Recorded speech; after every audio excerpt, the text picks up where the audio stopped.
Word 2 of RPG a day is unique.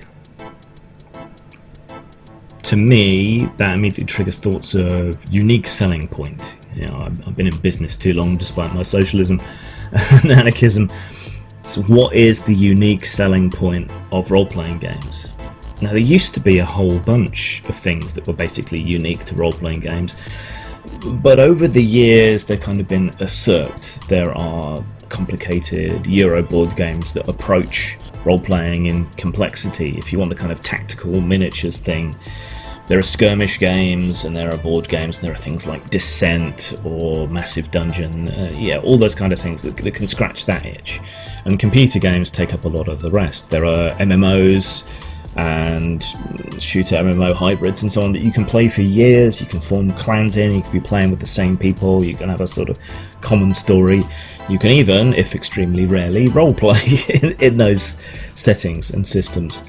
And alternatives to role-playing. So what we're really left with, I think, in terms of role-playing games, is that you can do and be anything, provided that you can agree on it. So its unique selling point is its total breadth and its openness to the imagination. Now, I know we're prompted to say what's awesome and to be positive in these posts, but fuck you, I'm going to be myself, goddammit.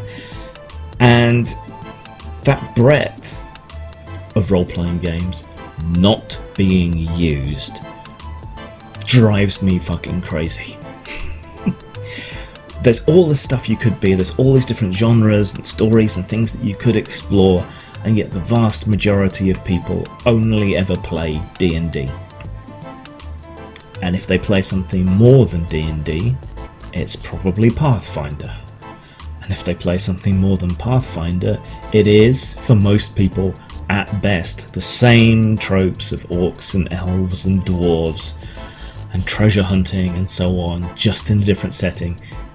Shadowrun, a big part of the reason I can't fucking stand Shadowrun is because it's just orcs and elves and dwarves and trolls in a cyberpunk setting.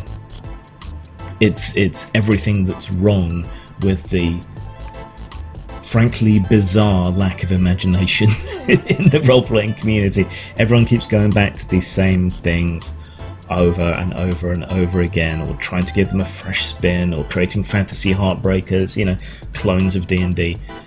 When there's so much more you could be doing, so much more you could be playing, and yet so many people are barely aware of the possibilities, and so many people reject the possibilities. It's a hard core of role-playing gamers that ever try anything else, and I'm eternally glad for them, but I wish there was more done in solidarity across the hobby, support and promotion of each other's stuff, of other genres than tired, old, Tolkien-esque fantasy, much as I love Tolkien. We're meant to be imaginative, let's show it.